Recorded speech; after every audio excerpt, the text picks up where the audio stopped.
Hello friends, मैं नागेंद्र राजपूत आपका स्वागत करता हूं वर्ल्ड कंप्यूटर क्लास में। दोस्तों, क्या आप माइक्रोसॉफ्ट एक्सेल रोजाना आप ऑफिस में यूज़ करते हैं या फिर आप एक स्टूडेंट हैं और माइक्रोसॉफ्ट एक्सेल सीख रहे हैं, लेकिन आप सोच रहे हो कि ऐसी कौन सी माइक्रोसॉफ्ट एक्सेल कीबोर्ड शॉर्टकट की है जो आपको डेली यूज़ में पता होनी चाहिए, लेकिन डेली ऑफिस में यूज़ होती हैं। और अगर आप ऐसा सोच रहे हैं तो यह वीडियो केवल आपके लिए है। Ctrl+T। तो Ctrl+T का यूज़ हम कब करते हैं, जैसे कि आपके पास कोई टेबल है और उस टेबल को टेबल फॉर्मेट में अगर आपको चेंज करना है, टेबल को आप सेलेक्ट कर लेंगे या फिर टेबल की रेंज में आप कहीं पर भी क्लिक कर लेंगे और कीबोर्ड से Ctrl+T प्रेस करेंगे तो ये डेटा ऑटोमेटिकली सेलेक्ट हो जाएगा। ये आपका डायलॉग निकल के आएगा क्रिएट टेबल का। आपको यहाँ पे चेक रहने देना है क्योंकि मेरे पास हेडर है, और ओके कर देना होगा।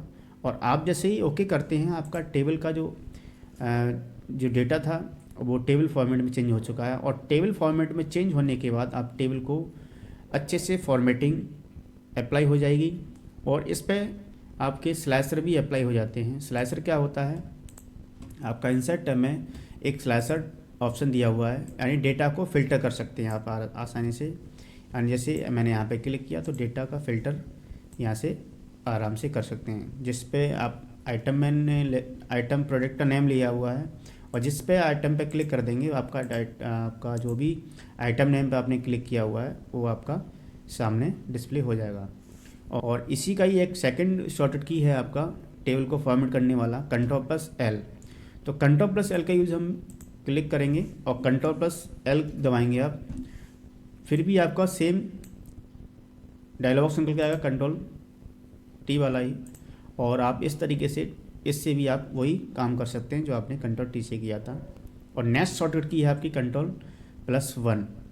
Ctrl+1 का यूज़ हम कब करते हैं, जैसे कि अमाउंट लिखा हुआ है, इस अमाउंट को मुझे सेलेक्ट कर लेना है और मुझे इसका फॉर्मेट चेंज करना है। Ctrl+1 दबाया मैंने और ये सेल फॉर्मेट करने वाला डायलॉग्स निकल के आएगा। और आप यहाँ से एज नंबर फॉर्मेट में लेना चाहते हैं, करेंसी फॉर्मेट में कर देता हूँ मैं इसको। यानी ये अमाउंट है तो करेंसी फॉर्मेट सही रहेगा और आसानी से इसका देखेंगे सामने इसका करेंसी फॉर्मेट लग चुका है। अगर जैसे आपको कोई डेट ही आपको लिखनी है अगर इसमें, तो डेट लिखने के लिए आपको क्या करना पड़ेगा, Ctrl+1 प्रेस करेंगे और आप यहाँ से डेट पे क्लिक कर देंगे तो डेट का फॉर्मेट में चेंज हो जाएगा। मैं इसको नॉर्मल कर देता हूँ, जनरल कर देता हूँ। जनरल करने के लिए मैंने जनरल कर दिया और आप अब बहुत आसानी से आप किसी भी सेल्स को फॉर्मेट कर सकते हैं। नेक्स्ट शॉर्टकट की है आपकी, जैसे कि ये डेट टेबल है, इस टेबल को मुझे सेलेक्ट करना है। तो टेबल को सेलेक्ट करने के लिए आपकी दो की होती है, एक Ctrl+Shift* की होती है और सेकंड की होती है Ctrl+A। तो मैं दोनों का यूज़ करूँगा। टेबल पे कहीं पर क्लिक करूँगा, मैं पहले Ctrl+Shift* की दबाता हूँ तो आप देखेंगे पूरा डेटा सेलेक्ट हो जाएगा। और Ctrl+A प्रेस करूँगा अगर मैं, फिर भी आपका डेटा पूरा ही सिलेक्ट हो रहा है। यानी दोनों की का आप यूज़ कर सकते हैं बहुत आसानी से, यानी जो आपको यूज़फुल लगे उसका आप यूज़ कर सकते हैं। दोनों का वर्क एक ही होता है। और नेक्स्ट शॉर्टकट की है आपकी F4। F4 के लिए जैसे कि मेरे पास एक टेबल है और इस टेबल में जैसे मुझे ये 35 या कोई भी अगर वैल्यू मुझे इसमें अगर ऐड करनी है तो मैं यहाँ पे मैं फॉर्मूला लगाता हूँ, =सम फॉर्मूला लगाऊंगा मैं और मुझे इसको प्लस करना है और ये 35 प्लस करना है और इंटर कर देना है। और मैं इसको जैसे ही मैं ड्रैग करूँगा तो आप देखेंगे केवल फर्स्ट सेल में ही आपका 35 प्लस हुआ है और नीचे वाली सेल्स में 35 प्लस नहीं हुआ है। तो इसके लिए आपको क्या करना होगा, मुझे यहाँ पे फॉर्मूले में जाना है, डबल क्लिक करना है और यहाँ पे बीच में क्लिक करेंगे और यहाँ पे F4 प्रेस करेंगे तो ये सेल्स जो है लॉक हो जाएगी। और लॉक होने के बाद आपको उसको ड्रैग करेंगे तो ये फिक्स्ड हो गया सेल का रेफरेंस। यानी किसी भी सेल्स के रेफरेंस को फिक्स का करना है, वो मूव ना हो, तो उसके लिए F4 की का यूज़ करते हैं। तो ये रेफरेंस को लॉक करने के लिए होता है। और नेक्स्ट शॉर्टकट की है F2। F2 का यूज़ क्या करते हैं, जैसे कि मैंने एक नाम लिखा यहाँ पर, जैसे मैंने WLC लिखा, ये वर्ल्ड कंप्यूटर एजुकेशन इंस्टीट्यूट लिखा हुआ है और मुझे इसके बीच में कुछ और भी कुछ लिखना है। जैसे मुझे यहाँ और नाम भी लिखना है, इसमें ऐड कराना है। तो इसके लिए क्या करना पड़ेगा, मुझे इस तरीके से वो रिप्लेस हो गया, यानी वो हट गया। तो मैं ये चाहता हूँ कि वो नाम भी नहीं हटे और ये नाम भी आपका ऐड हो जाना चाहिए उसके अंदर। तो यानी सेल्स को रीनेम करना है, तो सेल को एडिट करने के लिए आपको क्या करना पड़ता है, F2 का यूज़ करना पड़ता है। तो मैं उसके लिए क्या करूँगा, जैसे कि मैंने नाम लिख लिया WLC, यहाँ पर मुझे F2 प्रेस करेंगे कीबोर्ड से, आप देखेंगे कर्सर उसके सेल्स में बन चुका है। और यहाँ पे आराम से कुछ और भी लिखना चाहते हैं तो आप लिख सकते हैं। तो ये F2 शॉर्टकट की जो होता है वो आपका सेल्स को एडिट करने के लिए होता है, यानी F2 शॉर्टकट की है वो आपका सेल्स को एडिट कर सकते हैं। और नेक्स्ट शॉर्टकट की है आपका कंट्रोल प्लस डाउन एरो की एंड लेफ्ट एरो की एंड अप एरो की एंड राइट एरो की। इन शॉर्टकट का यूज़ करें, जैसे कि मैंने यहाँ पे सेलेक्ट कर लिया है और कंट्रोल शिफ्ट डाउन एरो की, कंट्रोल डाउन दबाया तो आपका सेल्स जो है वो नीचे सेलेक्ट हो गया है, लेफ्ट दबाया तो लेफ्ट सेलेक्ट हो गया, राइट दबाया तो राइट सेलेक्ट हो गया, और अप दबाया तो अप पहुंच जाएगा आपका। यानी आपकी सेल्स है वो आप कहीं पे भी आप सेलेक्ट करना चाहते हैं, जिस रेंज में आपका डेटा है वहीं पे लास्ट में जाना चाहते हैं, लेफ़्ट जाना चाहते हैं, अप जाना चाहते हैं, तो कंट्रोल के साथ डाउन एरो की, अप एरो की and left right top bottom से आप किसी से भी आप यूज़ कर सकते हैं किसी भी सेल पर जाने के लिए। और नेक्स्ट शॉर्टकट की है कंट्रोल R और कंट्रोल D। जैसे कि आप देख रहे हैं ये हमारी सीट है और इस सीट में मैंने ये नाम लिखा हुआ है और ये नाम मुझे राइट साइड फिल करना है, तो कंट्रोल R प्रेस करेंगे तो आप देख रहे हैं ये राइट साइड फिल हो चुका है। और मुझे यही नाम जो है मुझे डाउन फिल करना है तो कंट्रोल D प्रेस करेंगे तो बहुत आसानी से पूरी सेल्स को फिल कर सकते हैं।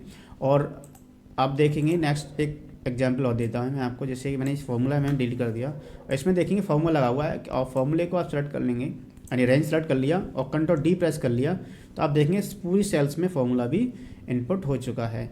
और control plus alt plus V shortcut की होती है स्पेशल पेस्ट के लिए। जैसे कि मैं डेटा यहाँ पे पेस्ट करना है, मुझे किया कॉपी करना पड़ेगा, पहले मुझे यहाँ पे डेटा को पेस्ट करना है तो control plus alt V press किया तो स्पेशल पेस्ट का, नहीं पेस्ट स्पेशल का डायलॉग बॉक्स निकल गया और किसी भी फॉर्मेट में आपको डेटा को पेस्ट कर सकते हैं।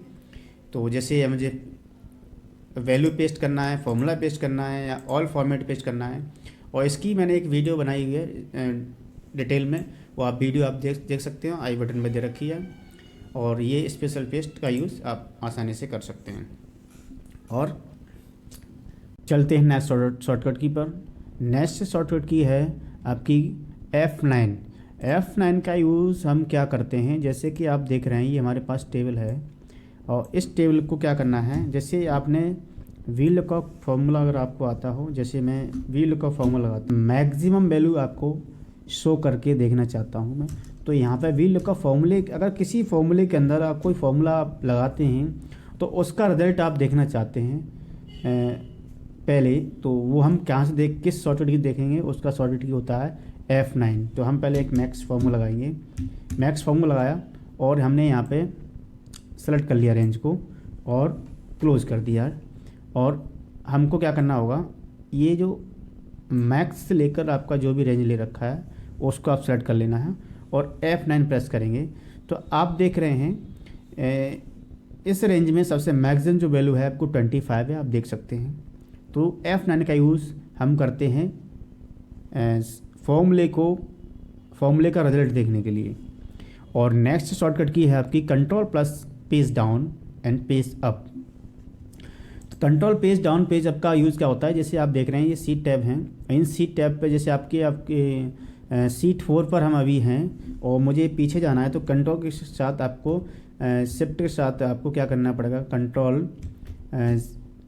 पेज अप कर देंगे तो आप देखेंगे पीछे जा रहे हैं, और पेज डाउन दबाएंगे आप तो आपको देखेंगे आपको नेक्स्ट टैब पे हम जा रहे हैं सीट टैब पर। तो इस तरीके से आपकी ज़्यादा से ज़्यादा अगर फाइल के अंदर सीट जब होती हैं तो सीट पे अगर आपके नेक्स्ट जाना है तो आपको पेज डाउन पेज अप का यूज़ कर सकते हैं कंट्रोल के साथ। और नेक्स्ट शॉर्टकट की है आपकी अल्ट के साथ इक्वल आपको प्रेस करना होगा, जैसे अल्ट प्लस इक्वल आप दबाएंगे तो जैसे आपका ये डेटा लिखा हुआ है और इस डेटा को मुझे सेलेक्ट करना है और सेलेक्ट करने के बाद इसका मुझे प्लस निकालना है, तो ऑटो सम करने के लिए अल्ट प्लस इक्वल का यूज़ करना होता है। तो इस तरीके से अल्ट प्लस इक्वल का यूज़ करके ऑटो सम आसानी से कर सकते हैं। और नेक्स्ट शॉर्टकट की है अल्ट। अल्ट शॉर्टकट की बहुत काम की होती है। जैसे कि आपने मैं अल्ट दबाया तो अल्ट दबाते ही आपका देखेंगे टैब पर आप देखेंगे जो हाईलाइट अल्फ़ाबेट हो चुके हैं, ये आपके जो आपको अल्फ़ाबेट में क्लिक करेंगे वही टैब आपका ओपन हो जाएगा। जैसे कि मुझे होम में जाना है तो एस प्रेस करेंगे और होम टैब के अंदर रिबन में जितने भी आपके ऑप्शंस हैं उनके भी हाईलाइट हो गए हैं। उन हाईलाइट पे आपको नंबर को यानी उस टेक्स्ट को कीबोर्ड से प्रेस कर देना है तो वही आपका ऑप्शंस एक्टिव हो जाएगा। जैसे कि मुझे इस सेल में मुझे कलर फिल करना है या फिर मुझे कुछ और करना है तो आप बहुत आसानी से कर सकते हैं। जैसे मुझे इस पर बॉर्डर लगाना है तो बी प्रेस करेंगे और बी प्रेस करने के बाद और बॉर्डर की जो ऑप्शन है वो आपको ओपन होकर आ जाएगा। और इसमें से आप देख रहे हैं हाईलाइट हो रहा है जो भी अल्फ़ाबेट है वो आपको और बॉर्डर लगाएंगे तो ए दबाएंगे, आप देखेंगे ये बॉर्डर लग चुका है।